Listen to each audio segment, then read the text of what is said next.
Bliver folk ikke stresset af det der? Tiden er en faktor i livet også. Hvorfor vil du ikke være her? Nogle liv er ikke værd at leve. Nogle liv skulle aldrig have været sat i verden.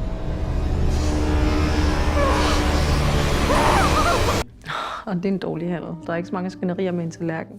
Børnende tidspunkt, det er, at kvinden er blevet myrdet. Og her... Ja, det vi ved på nu. Besked på væggen som i Og her i Sverige er der også blevet skrevet en ned i ensomhedens Trondheim med ordlyden. Jeg falder ned i dyb. Der er ingen til at grine.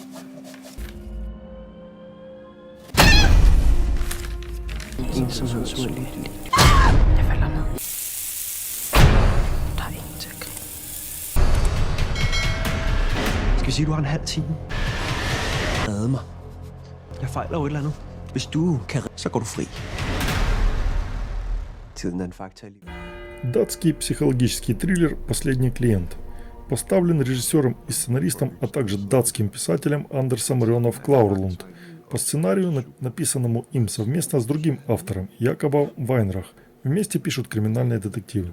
В центре сюжета современной психологической драмы находится молодой человек Марк, который использует откровенную беседу, чтобы разыграть идеальное преступление, и в конечном итоге превращает зрителя в морального арбитра, которому нужно сформировать свое мнение относительно столь противоречивого персонажа.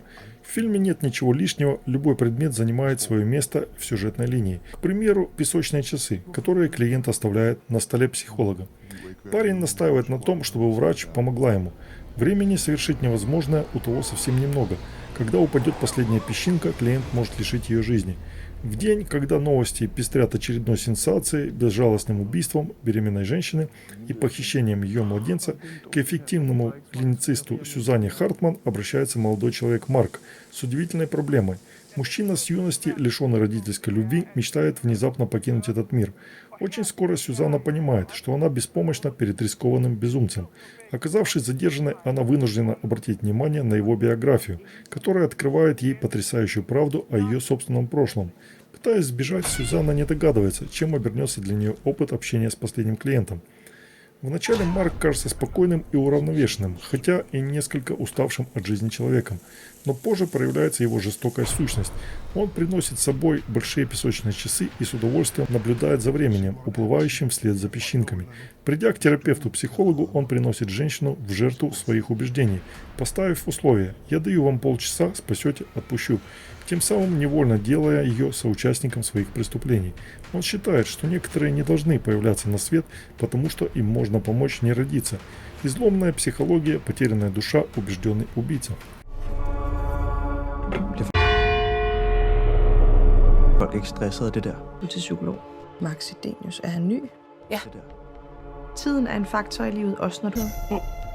Har du googlet ham? Er der ikke et ord om, hvad han døjer? Døde i et biluheld for 5 år siden. Fortæl. Ja, den eneste Max Sidenius, jeg kan finde. Jeg vil gerne forsvinde. Fortæl mig, hvorfor du er kommet. Jeg aldrig har været her. Det skal være som om, at... Hvad står?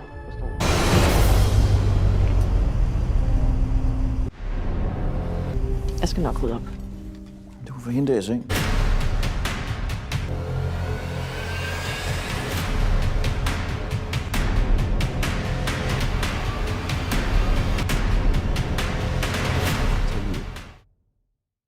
Også når man er til psykolog.